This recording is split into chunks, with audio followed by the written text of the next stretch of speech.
Assalamualaikum warahmatullahi wabarakatuh.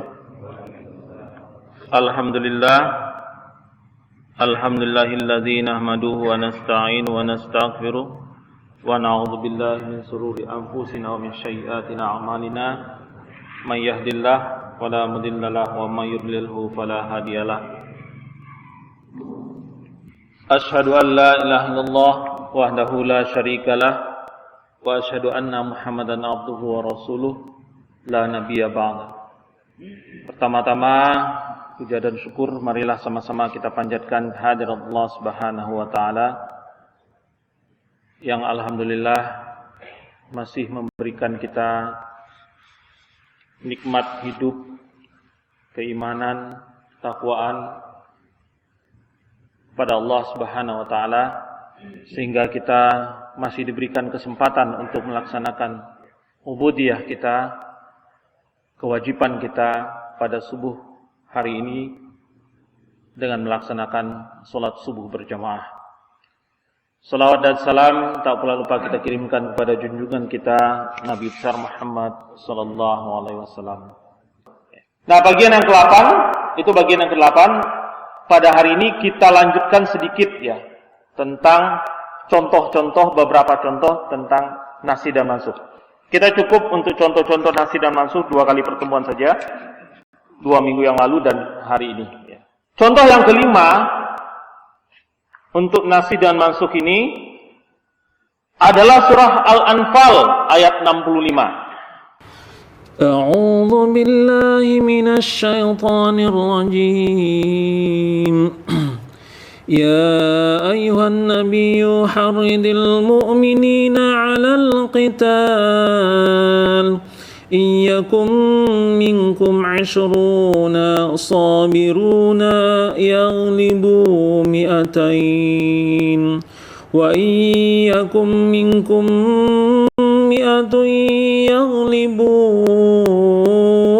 1000 من الذين كفروا بأنهم قوم لا يفقهون. Hai Nabi, kobarkanlah semangat para mukmin itu untuk berperang. Jika ada 20 orang yang sabar di antaramu, niscaya mereka akan dapat mengalahkan 200 orang musuh. Dan jika ada 100 orang yang sabar di antaramu, niscaya mereka akan dapat mengalahkan 1000 daripada orang kafir. Disebabkan orang-orang kafir itu kaum yang tidak mengerti.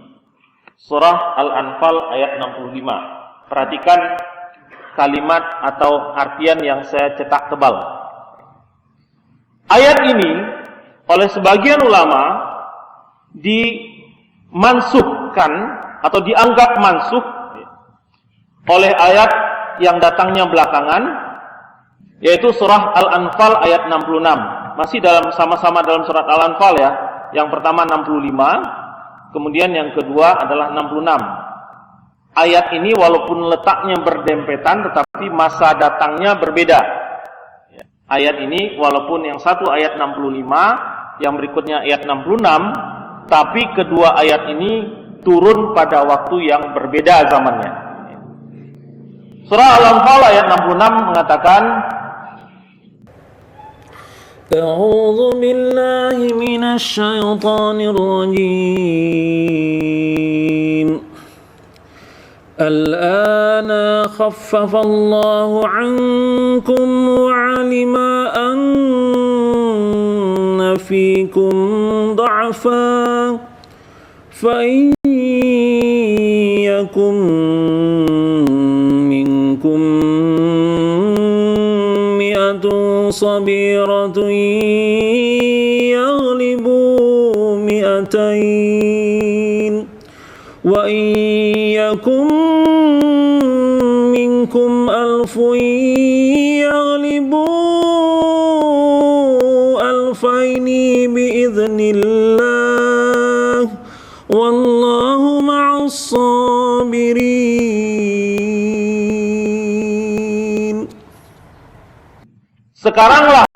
Sekarang Allah telah meringankan kepadamu dan Dia telah mengetahui bahwa padamu ada kelemahan. Maka jika ada di antaramu 100 orang yang sabar, niscaya mereka akan dapat mengalahkan 200 orang kafir. Dan jika di antaramu ada 1000 orang yang sabar, niscaya mereka akan dapat mengalahkan 2000 orang dengan izin Allah. Dan Allah beserta orang-orang yang sabar. Mohon diperhatikan kalimatnya. Ini yang pertama adalah 20 orang akan mengalahkan 200 orang musuh. Kemudian 100 orang yang sabar itu akan mengalahkan 1000 daripada orang kafir. Perbandingannya adalah 20 banding 200. 100 banding 1000. Artinya 1 banding 10. 1 banding 10. Kemudian dalam ayat yang datangnya belakangan mengatakan bahwa 100 orang yang sabar akan mengalahkan 200 orang kafir. 1000 orang yang sabar akan mengalahkan 2000 orang yang kafir. Perbandingannya adalah 1 banding 2. Ini kalau kita pelajari ilmu kristologi, di dalam Alkitab banyak tuh yang kejadian-kejadian yang seperti ini gitu ya. Banyak temukan ayat-ayat yang seperti bertentangan seperti ini gitu. Ya. Tetapi kalau di Alkitab memang kenapa? Karena kesalahan cetaknya, kesalahan tulisnya, karena orang yang menulis itu jauh berbeda masanya gitu. Ada 4.000 kuda dengan 40.000 kuda, itu perbandingan jauh. Tidak sama kasusnya dengan ayat ini. Tidak sama kasusnya dengan ayat ini. Ini bukan ayat yang salah cetak. Ini salah satu argumentasi yang dipakai oleh orang-orang Nasrani untuk berdialog dengan kita. Kalau kita menunjukkan ayat-ayat yang berbeda, 40 ekor kuda atau 40 ekor kuda dengan 40.000, istri-istrinya ada 10.000 dengan 20.000. Ayat Al-Quran juga ada katanya, yang seperti ini gitu loh. Tidak, ini kasusnya berbeda ya. Surah Al-Anfal ayat 66. Ini dikatakan menasih ayat yang sebelumnya ya. Penjelasannya adalah esensi dari kedua ayat tersebut merupakan perintah walaupun diturunkan dalam bentuk berita ya. Kan itu adalah berita kemenangan ya. Tapi esensinya adalah sama. Tetap itu adalah esensinya adalah perintah. Perintah untuk orang mukmin pada waktu melaksanakan atau pada waktu berperang, jangan khawatir bahwa Allah menjanjikan kemenangan dan jangan mundur. Ayat yang pertama menginstruksikan tetap bertahan di medan pertempuran dan dijanjikan kemenangan dengan perbandingan 1 banding 10. Sementara ayat yang kedua hanya perbandingan 1 banding 2. Kemudian ayat pertama mengisyaratkan puncak kekuatan umat Islam. Sementara ayat kedua mengisyaratkan umat Islam dalam keadaan lemah. Kita perhatikan lagi ayat yang pertama. Hai Nabi, kobarkanlah semangat para mukmin untuk berperang. Jika ada 20 orang yang sabar di antaramu, niscaya mereka mengalahkan 200 orang musuh. Ini menggambarkan ayat ini umat muslim pada waktu itu dalam kondisi puncak, kobarkan semangatnya. Kemudian pada ayat yang berikutnya Allah mempergunakan redaksi yang lain. Sekarang Allah telah meringankan kepadamu dan Dia telah mengetahui bahwa kamu ada kelemahan. Dua ayat ini kondisi umat Islam berbeda. Yang satu kondisi umat Islam dalam keadaan puncak, yang satu lagi kondisi keadaan umat Islam dalam keadaan lemah. Maka perbandingannya Allah turunkan berbeda. Kalau dalam kondisi kuat 1 banding 10. Kalau dalam kondisi lemah, umat Islam bisa mengalahkan umat muslim, orang kafir dengan perbandingan 1 banding 2. Ayat kedua merupakan keringanan hukum, rukhsah dari ayat pertama, bukan merupakan penghapusan atau nasakh dari hukum ayat yang pertama. Kenapa? Karena kondisi yang berbeda. Yang satu dalam kondisi kuat, dalam kondisi puncak, yang satu lagi dalam kondisi lemah. Sehingga ada rukhsah. Hal ini juga terjadi banyak di hukum-hukum yang lain. Misalnya perintah wudu, mempergunakan air segala macam ya. ada aturannya. Tetapi di bagian yang lain ada perintah atau keringanan untuk bertayamum, tergantung pada kondisinya. Tayamum itu merupakan rukhsah dari wudu, bukan nasih dari wudu. Ya. Jadi perintah tayamum itu tidak membatalkan perintah wudu, walaupun perintah wudu datangnya lebih awal. Ya. Tapi merupakan rukhsah dan di sana tidak terjadi nasih atau mansukh. Contoh yang keenam, nasih dan mansukh. Terdapat dalam surah An-Nur ayat 3. أعوذ بالله من الشيطان الرجيم الزاني لا ينكح إلا زانية أو مشركة والزانية لا ينكحها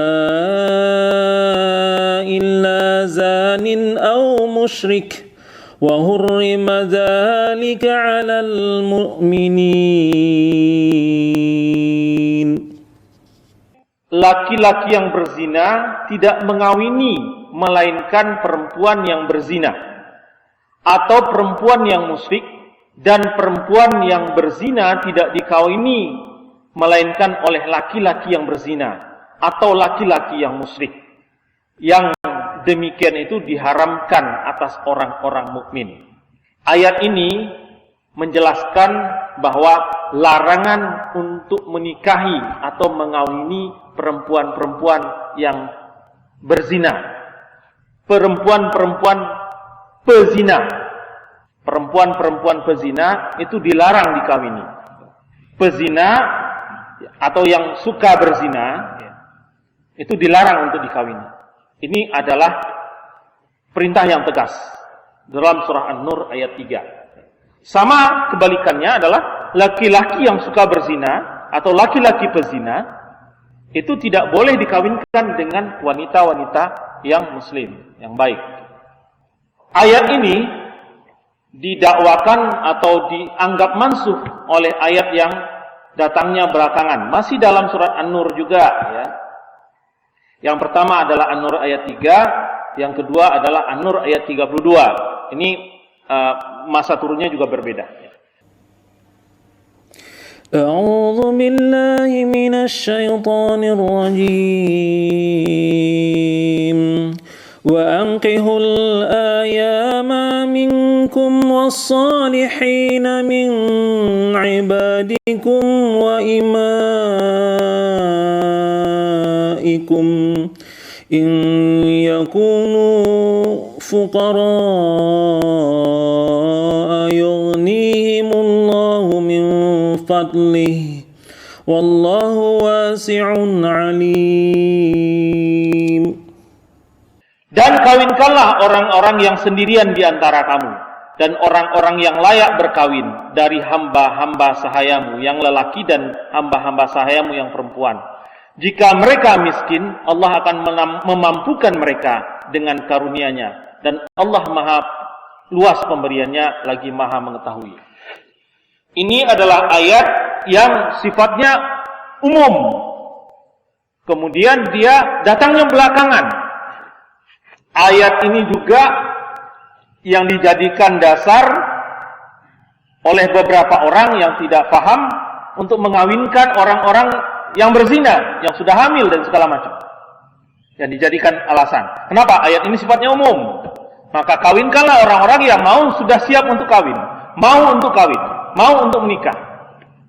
Maka ayat ini dianggap nasih atau memansuh ayat yang sebelumnya. Penjelasannya adalah sebenarnya tidak ada kontradiksi hukum antara kedua ayat ini. Ayat yang pertama merupakan larangan bagi muslim atau muslimah mengawini laki-laki perempuan pezina. Yang boleh mengawininya hanya adalah perempuan atau laki-laki pezina juga atau orang musyrik. Jadi dua konteksnya di sini.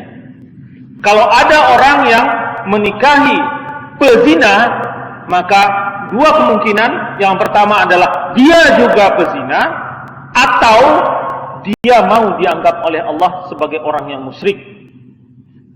Keras sekali. Ini keras sekali. keras sekali larangan ini. Kalau nggak mau dianggap sebagai orang pezina atau dianggap sebagai orang musyrik. Sementara ayat yang kedua itu adalah anjuran untuk menikahkan orang yang sudah layak menikah. Jadi subjeknya dua-dua ini berbeda. Yang pertama, yang kedua itu adalah secara umum orang yang sudah layak menikah. Nggak disebutkan di sini adalah orang yang juga termasuk orang yang berzina. Enggak. Tetapi konteksnya adalah umum. Orang muslim, mukmin, mukminat yang sudah siap menikah, nikahkan. Lebih khusus ayat yang sebelumnya. Tapi kalau dia berzina, jangan nikahkan dengan orang yang mukmin. Nikahkan juga dia dengan orang berzina. Ayat yang pertama ini juga menjadi teguran keras. Jangan nikahkan anak kita dengan pezina. Kenapa? Kalau anak kita nikahkan dengan pezina, maka dia kalau bukan juga pezina di mata Allah, maka dia dianggap musyrik. Pezina dengan orang yang kecelakaan berbeda ya Pak ya. Kalau kecelakaan itu misalnya diperkosa sekali saja, itu adalah accident, bukan kebiasaan, bukan kegemaran. Tapi mohon maaf, kalau yang duduk-duduk berjejer di parung itu memang hobi, mata pencarian, profesi. Ini yang disindir oleh ayat ini. Ini yang disindir oleh ayat. Kita juga dulu sudah pernah bahas tentang menikahkan orang yang hamil dan menikahkan orang yang kecelakaan, itulah. Itu sudah kita bahas dulu ya. Kita concern pada kajian ini adalah tentang nasi dan mansuhnya.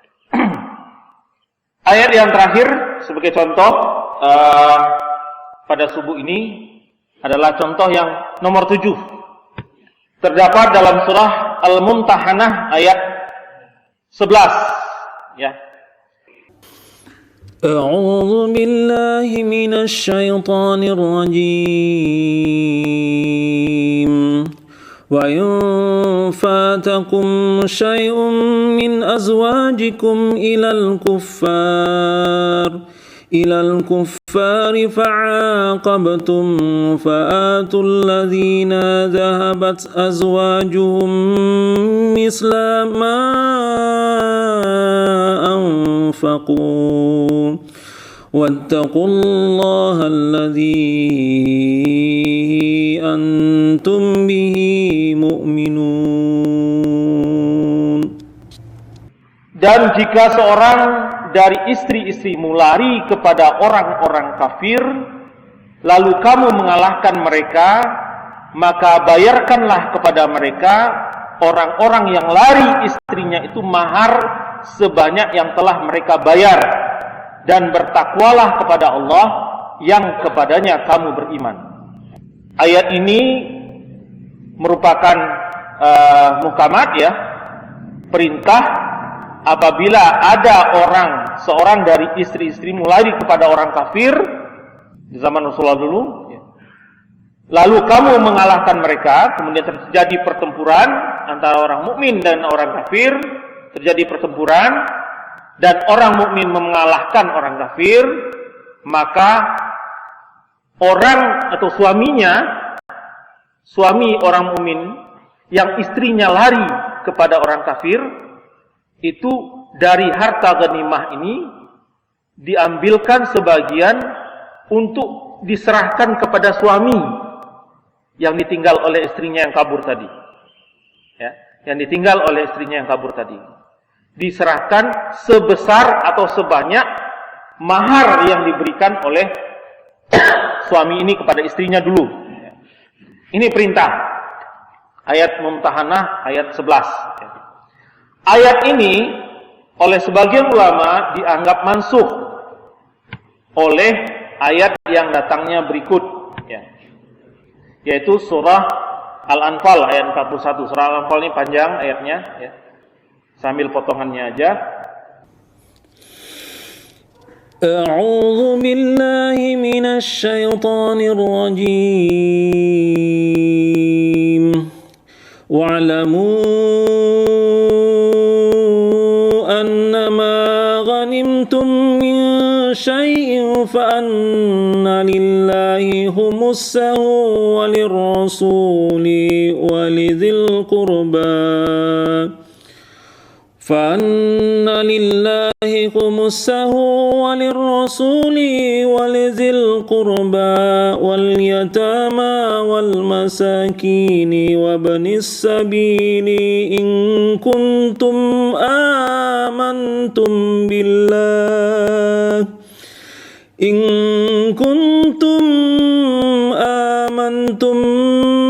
بالله وما أنزلنا على عبدنا يوم الفرقان يوم التقى الجمعان والله على كل شيء قدير. Ketahuilah, sesungguhnya apa saja yang dapat kamu peroleh sebagai rampasan perang, maka sesungguhnya 1/5 untuk Allah, kemudian Rasul, kerabat Rasul, anak-anak yatim, orang-orang miskin, dan Ibnu Sabil. Jadi di dalam ayat ini tidak menceritakan, tidak membahas masalah orang yang ditinggal istrinya tadi, nggak dapat bagian dalam ayat ini. Nah, ayat ini datangnya belakangan, dianggap oleh sebagian ulama memansur ayat yang sebelumnya.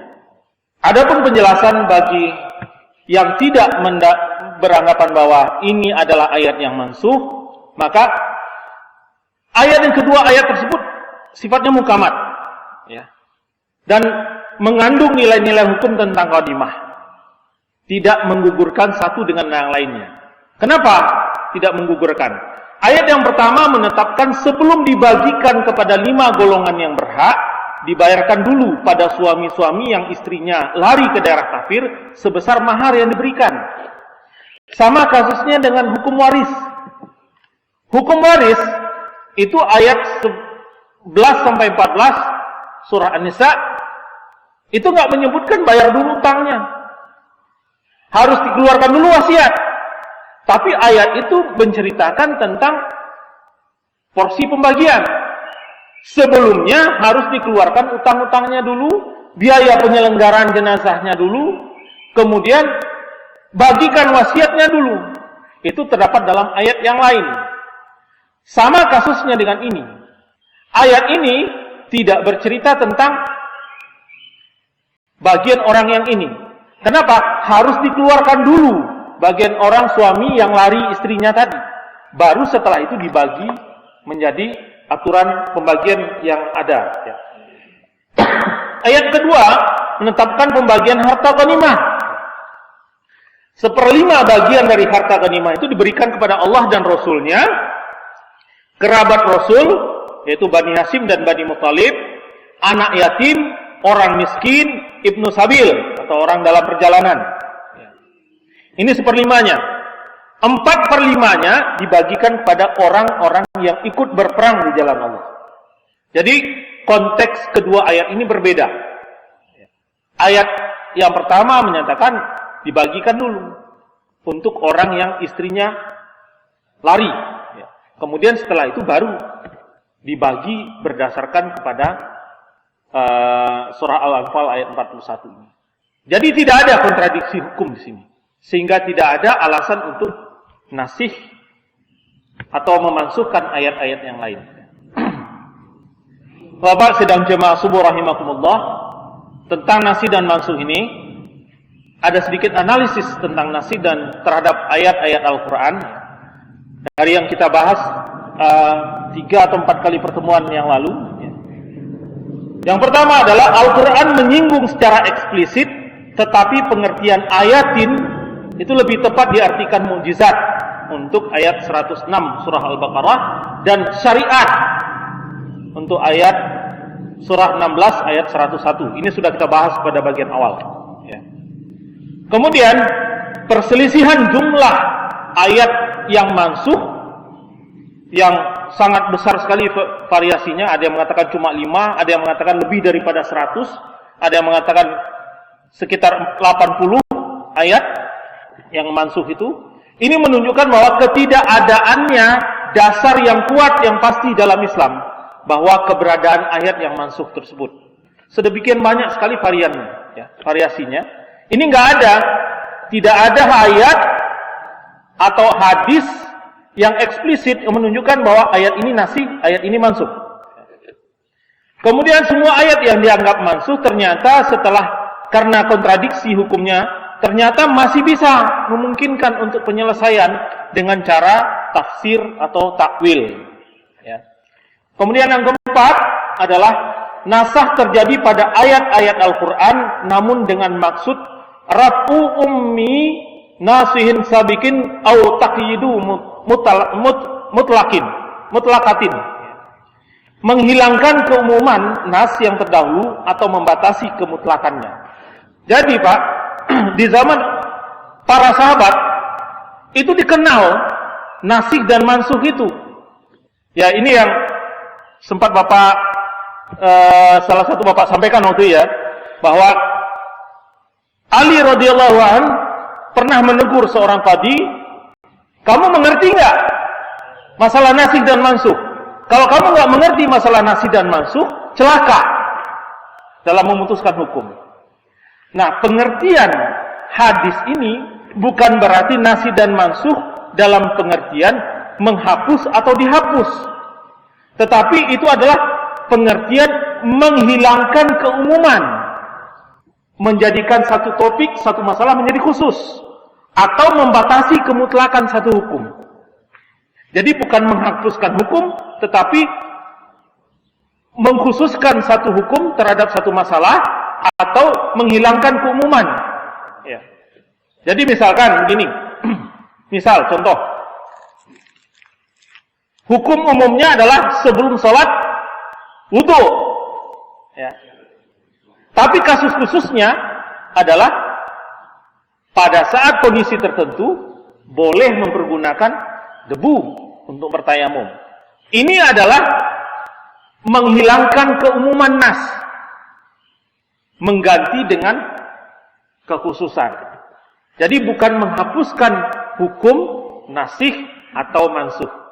Dengan penjelasan ini kira-kira terjawab ya Pak ya pertanyaan tiga pertemuan yang lalu ya Pak ya. Ya. Bahwa di zaman Rasulullah, di zaman para sahabat memang dikenal nasikh dan mansuh, tetapi pengertiannya tidak sama dengan nasikh dan mansuh yang kita kenal sekarang. Nasikh dan mansuh pada zaman para sahabat itu adalah menghilangkan keumuman satu hukum terhadap satu hukum yang khusus, atau menghilangkan kemutlakan satu hukum yang tidak terbatas waktunya. Baik Bapak-Bapak, ini yang mungkin bisa saya sampaikan tentang nasikh dan mansuh. Tak terasa sudah 9 pertemuan kita membahas tentang Al-Quran. Ya. Kira-kira mungkin sebelum saya tutup, apakah ada yang ingin kita diskusikan atau ada yang ingin menambahkan? Atau ada yang ingin ditanyakan? Silakan Pak, kita masih punya waktu sedikit. Ada? Baik, kalau tidak ada, kita cukupkan. Kita tutup kajian kita dengan membacakan doa kafaratul majlis. Subhanakallah. Semua yang benar datangnya dari Allah. Semua yang salah ini adalah semata-mata karena kebodohan, kedhaifan dan kejahilan saya sebagai pribadi. Wabillahi taufiq wal hidayah. Assalamualaikum warahmatullahi wabarakatuh.